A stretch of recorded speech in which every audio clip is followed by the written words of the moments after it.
ಪಂಚಭೂತಗಳಿಂದ ನಿರ್ಮಾಣವಾಗಿದ ಈ ಮಾನವನ ಶರೀರದಲ್ಲಿ ಒಂದು ಅತ್ಯದ್ಭುತವಾದ ಶಕ್ತಿ ಇದೆ.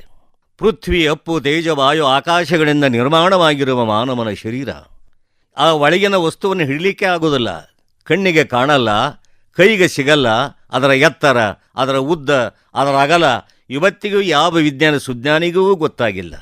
ಒಬ್ಬ ಶಿಲ್ಪಿ ದೇಹದ ಮೂರ್ತಿಯನ್ನು ಕಟೆದು ನಿಲ್ಲಿಸಬಲ್ಲ, ಚಿತ್ರಗಾರ ಬರೆದು ತೋರಿಸಬಲ್ಲ, ಒಬ್ಬ ಫೋಟೋಗ್ರಾಫರ್ ಸಮಗ್ರ ಶರೀರದ ಪ್ರತಿಯೊಂದು ಅಂಗಗಳನ್ನು ಕೂಡಿದ ಫೋಟೋ ತೆಗೆಯಬಲ್ಲ.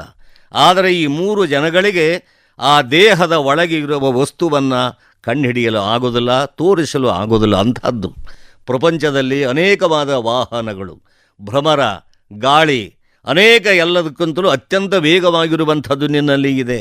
ಅಷ್ಟೊಂದು ಅದ್ಭುತವಾಗಿರುವಂಥದ್ದು.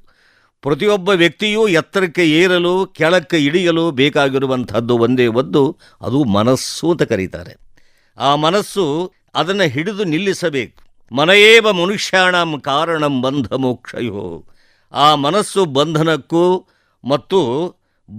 ಮತ್ತು ಮೋಕ್ಷ ಎರಡಕ್ಕೂ ಕಾರಣೀಭೂತವಾಗಿರುವಂಥದ್ದೇ ಮನಸ್ಸು.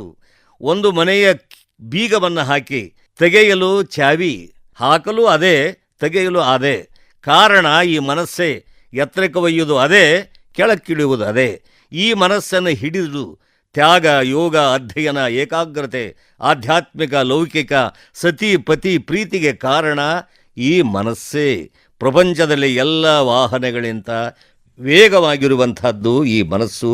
ಈ ಮನಸ್ಸನ್ನು ಬಿಗಿ ಹಿಡಿದರೆ ನಿನಗೆ ಎಲ್ಲವೂ ಸಾಧ್ಯವಾಗುತ್ತೆ ಈ ಪ್ರಪಂಚದಲ್ಲಿ. ಹಿಂದಿನ ಯೋಗಿಗಳು ಅದನ್ನೇ ಮಾಡಿದರು. ಕಾರಣ ಏನು ಆಗಬೇಕು ಅಂದರೆ ಸತತವಾದ ಸಾಧನೆ, ಧ್ಯಾನ, ಮೌನ, ಜಪ, ತಪ, ಸಂತ ಶರಣರ ಸಂಘ. ನಿಶ್ಚಿಂತನಾಗಲು ಸಾಧ್ಯ. ವೀರ ವಿರಾಗಿಣಿ, ದಿಗಂಬರ, ದಿವ್ಯಾಂಬರವೆಂದು ಭಾವಿಸಿದ ಅಕ್ಕ ಮಹಾದೇವಿ ಬದುಕಿನಲ್ಲಿ ಆಗಿರುವುದು ಕೌಶಿಕ ಮಹಾರಾಜನಿಂದ.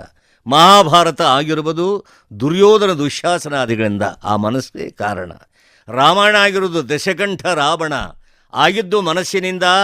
ಆ ಸೀತೆಯನ್ನು ಓದದ್ದು ಕಾರಣ. ಪ್ರಭುಲಿಂಗ ಲೀಲೆಯಲ್ಲಿ ಆದದ್ದು ಮಾಯಾ ಕೋಲಾಹಲ. ಇಡೀ ಪ್ರಪಂಚದಲ್ಲಿ ಕಾರಣೀಭೂತವಾಗಿರುವಂಥದ್ದೇ ಈ ಮನಸ್ಸು. ಲೋಕದ ಚೇಷ್ಟೆಗೆ ರವಿ ಬೀಜವಾದಂತೆ ಎನ್ನ ಕರ್ಣಂಗಳ ಚೇಷ್ಟೆಗೆ ಎನ್ನ ಮನವೇ ಬೀಜ.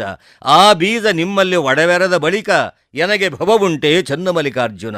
ಅರಿಷಡ್ವರ್ಗ, ಆಸೆ, ಆಮಿಷೆ, ಅಹಂಕಾರ, ಮಮಕಾರ, ಶರೀರದ ಕಾರ್ಯಗಳಿಗೆ ಈ ಮನವೇ ಮೂಲ.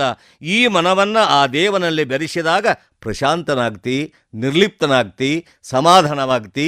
ಈ ಮನಸ್ಸನ್ನು ಹಿಡಿಯುವುದೇ ಯೋಗಿ, ತ್ಯಾಗಿ, ಭೋಗಿ, ಸಂತ, ಮಹಂತ, ವಿಜ್ಞಾನಿ, ಸುಜ್ಞಾನಿ, ಜಗದ ಜನಗಳಿಗೆಲ್ಲ ಕಾರಣೀಭೂತವಾಗಿರುವಂಥದ್ದೇ ಮನಸ್ಸಿನ ಏಕಾಗ್ರತೆ. ಇದನ್ನು ಮಾಡಿದರೆ ನಿನ್ನ ಬದುಕು ಬಹಳ ಎತ್ತರ.